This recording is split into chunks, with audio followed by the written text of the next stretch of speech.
When we work on Popper number 22, it is important to put the legato stroke at the top of the priorities of things we need to watch for and work and improve on. Therefore, string crossing becomes very important, and I suggest that we do it most of the time with the whole arm to get the most legato feel.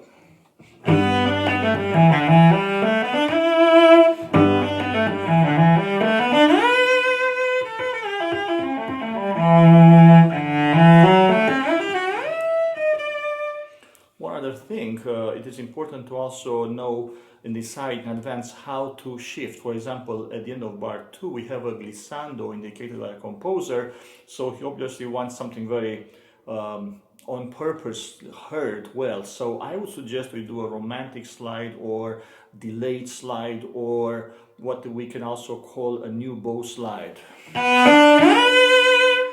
What is important is not what we call it, but what we physically do. In this case, we need to maintain the bow pressure during the shift, and also the left hand needs to travel a bit slower than one thinks it should. Going on to the next challenge, I would say that would be in bar number 9, and that is because we need to start to add now the fourth finger into the thumb position, and that's a bit uncomfortable. To make it a bit more comfortable, we should have a very square hand and therefore bring the left elbow a bit forward. I'll start in bar number 8 now.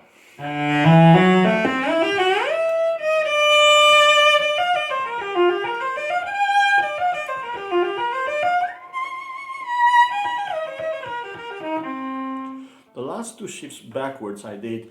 I'm going to practice now slowly so you can see what happens when we go under tempo mechanically.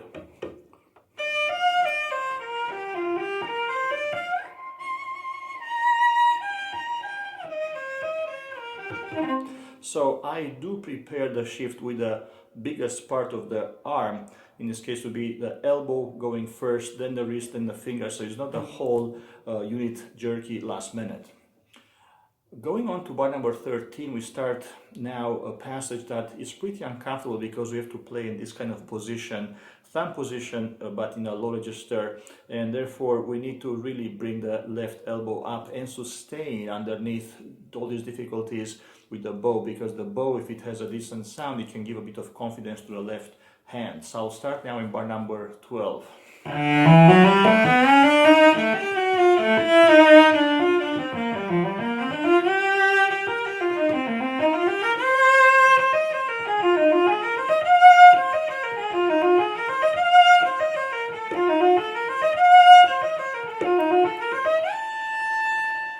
The next three bars, 19, 20 and 21, would benefit once again from a left elbow that is movable, it is flexible, and it adjusts to where it needs to go to provide the most comfort for the fingers that have to play all these quick notes.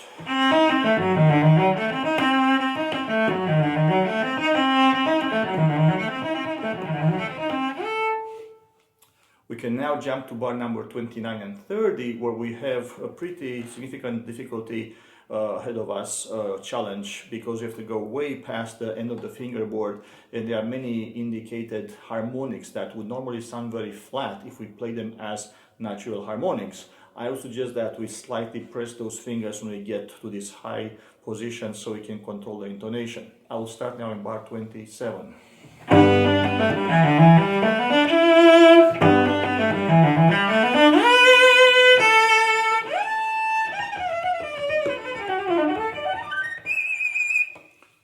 Going on to bar number 31, we have more of this uncomfortable type of situation where we have to play in these positions very low but with the thumb added. So again, the left elbow will be crucial that we bring it up whenever it is needed.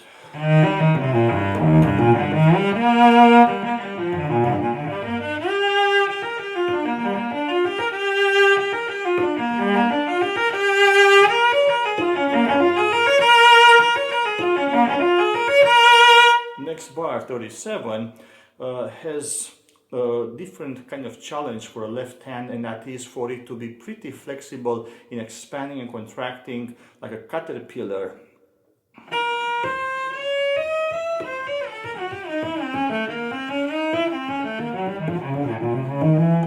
So it's it's important to notice what are the occasions where we should use extension as opposed to always shifting.